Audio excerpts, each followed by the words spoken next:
जम्मू कश्मीर राज्य के रियासी नगर के निकट रनसू स्थान पर स्थित है। रनसू नाम का ये छोटा सा पहाड़ी नगर जम्मू से लगभग 140 किलोमीटर उत्तर की ओर पर्वतों की गोद में बसा हुआ है।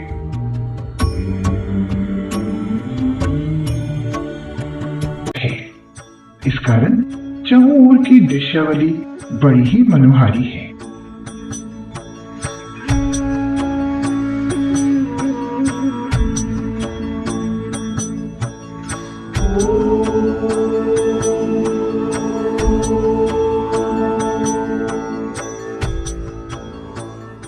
इस प्रकार के दृश्यों से आनंदित होते हुए और बम बम भोले का घोष करते हुए श्रद्धालु शिवखोड़ी गुफा के प्रवेश द्वार के निकट पहुंच जाते हैं।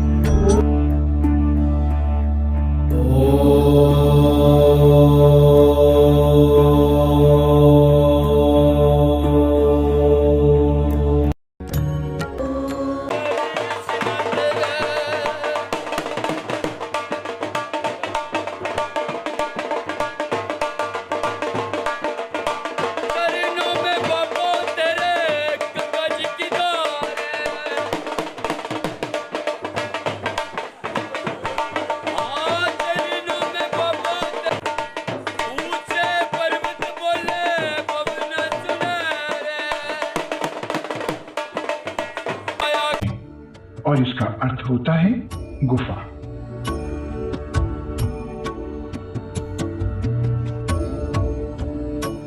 इस गुफा में भगवान शिव विराजमान है।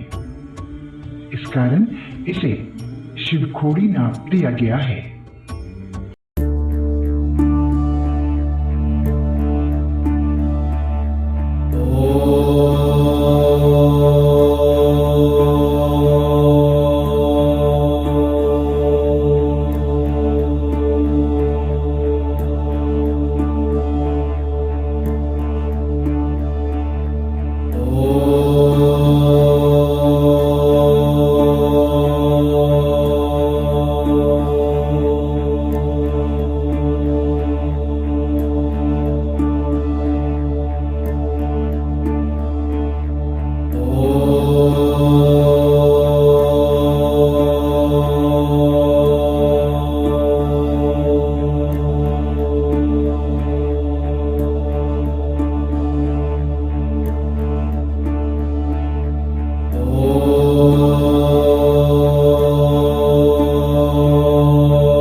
आकृतियां बनी हुई हैं। उनमें से कुछ भगवान शिव की, कुछ गणेश की प्रतीत होती हैं।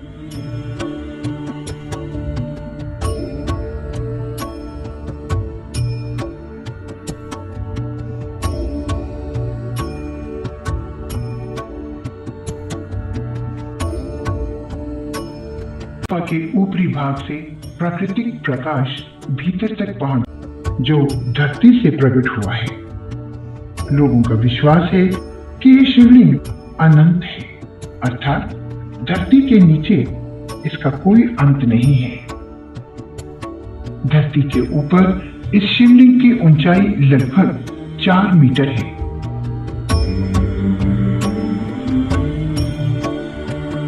छत और दीवारों पर प्राकृतिक रूप से अनेक आकृतियां अंकित हैं। यहाँ पर शिव खोड़ी बाबा के दर्शन उस समय के दर्शन हैं। कहते हैं बसमा असुर ने भोले बाबा जी की तपस्या की। भोले बाबा जी उस पर प्रसन्न हुए, उसे वरदान मांगने के लिए कहा। उसने ये वरदान मांगा कि मैं जिसके सिर पे हाथ रखूं वही भस्म हो जाए। भोले बाबा जी ने उसे वरदान दिया। एक दिन वो भगवान को ही मारने चल पड़ा।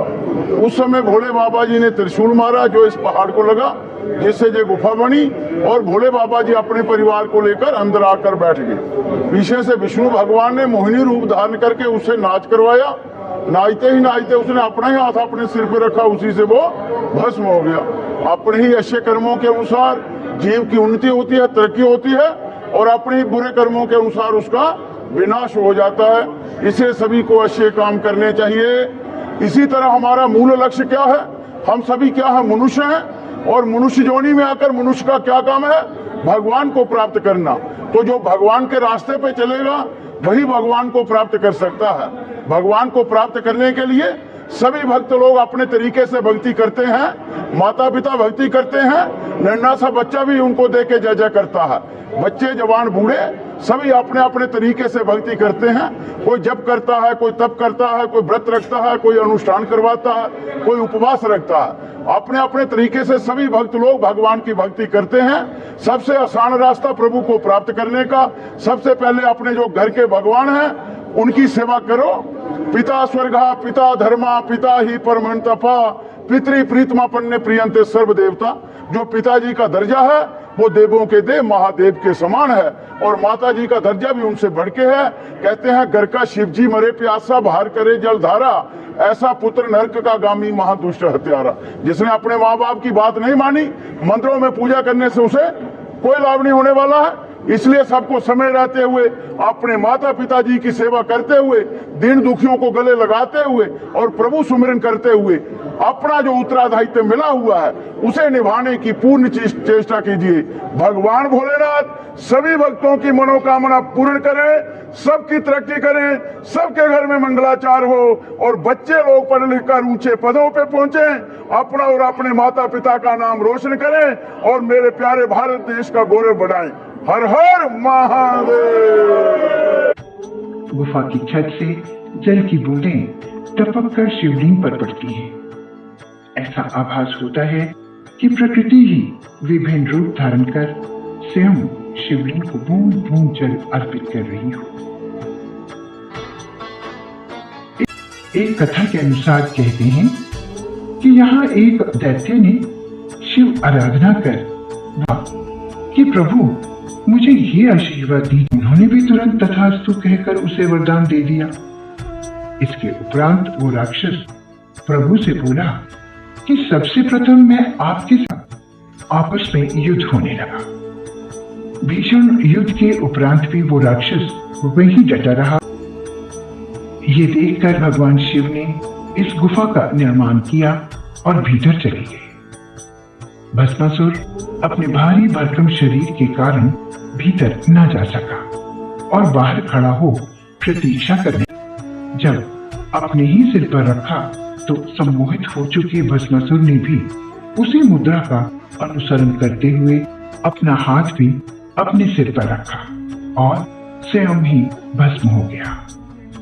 एक जन श्रुति के अनुसार इस गुफा के बारे में सर्वप्रथम एक मुनि, वो उसे ढूंढते जब भीतर पहुंचा तो वहां अनेक साधु हवन और पूजा कर रहे थे।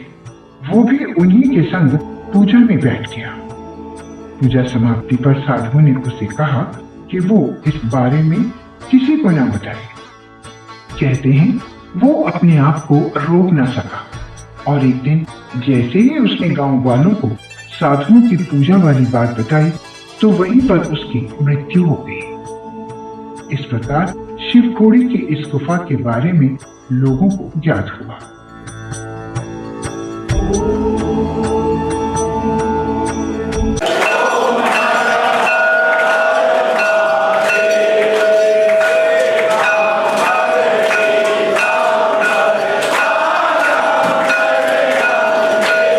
निर्मित किया गया जहाँ विश्वास होता है और भगवान भगवान शिव शंकर की हमारा आपको शत शत प्रणाम है।